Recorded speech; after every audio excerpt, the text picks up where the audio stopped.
Happy New Year, everybody. Hope 2022 is off to a great start for you. Today, what we're going to do is talk about what real estate market trends we saw last year in 2021 and what we can expect to see over the next 12 months in the real estate market. As part of our constant improvement and looking to stay on top of market as a team, we have two personal coaches that we work with on a regular basis. One of those coaches happens to be the Buffini Company. They are one of the leading and top real estate coaching companies in the entire world. And we're fortunate to be a part of that because that carries over to you, our clients. Each year, the CEO provides a recap of the previous year and what the forecast is for the real estate market in the coming year. I'm going to provide you a quick couple-minute recap of what we saw last year and what we expect to see this year. In addition, we'll be sending all of our clients the free real estate market forecast that will be coming to your emails and your mailboxes.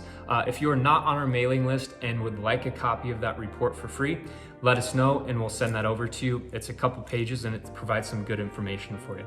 To start this video off, people have a lot of opinions. You're gonna hear people say that the stock market's gonna crash, the real estate market's gonna crash, interest rates are gonna go up, or you see the flip side of that, a lot of positive outlook on what's going to happen. Take people's opinions for what they are worth.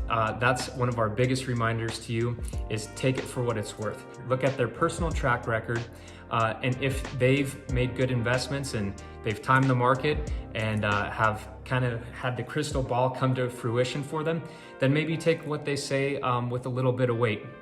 But to just take constant information overload from people who think they can predict what's going to happen in the market is just it's not healthy and it's not realistic.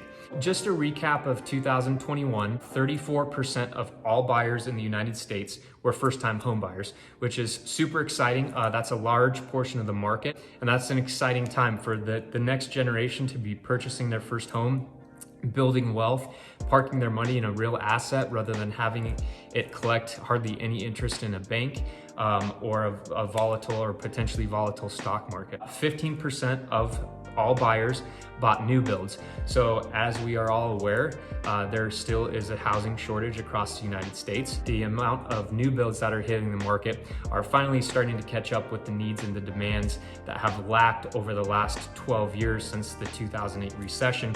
We're finally getting up to speed on where we should be. So it's taken almost a decade for us to come to that point, but 15% of all buyers bought new builds. Buyers looked at an average of 8 homes before they actually went under contract and found the house that they loved. So pretty quick, the speed of this market is really a factor. For buyers, they have to make quick decisions. And that means you have to be working with someone who's going to guide you and have the professional experience to make good suggestions and strategy. That's something that we take pride in, is guiding our clients and prepping them as we move into this fast-paced market. And we are in decision-making mode. We've already talked about these strategies and we can make sure to get you under contract. Homes are taking, on average, a little bit longer to sell though, which is kind of counterintuitive. If homes are moving that quickly, why is it taking longer? Well, some of the houses on the market are overpriced. People are trying to be opportunistic and potentially overprice their home, which will eventually cause them to simply stay on the market longer. Last year for 2021, the average days on market was 3 weeks, so 21 days. That seems like a long time with what we've been accustomed to over the past few years.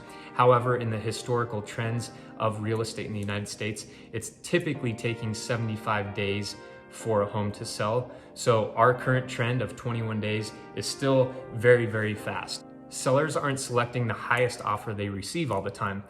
Sellers often look at what kind of financing are the buyers getting, how fast can they close, are they able to stay in their home after closing with a post-closing occupancy agreement. There are a lot of factors, terms and conditions of offers that sellers consider before accepting an offer. In a multiple offer situation, when we represent buyers, it's important that we address the seller's concerns and we make an offer that's appealing to both parties and we work together to make that happen. Inventory is still delayed from the 2008 recession. Building kind of dropped off significantly. It took some time for the building to catch back up, and it's been over a decade before we finally hit that peak where inventory is matching the needs of supply and demand. Rates are still historically low. They should trend upwards later on this year, potentially halfway through through the year or into September, you're gonna see rates that are currently sitting at 3% jump up to that 3.75% or so, which doesn't seem like a lot, but that is a pretty significant increase. 15 to 20% or so is what they're predicting to see in interest rates. A couple of things with that. One, as interest rates go up, you can expect home prices to stabilize or decrease.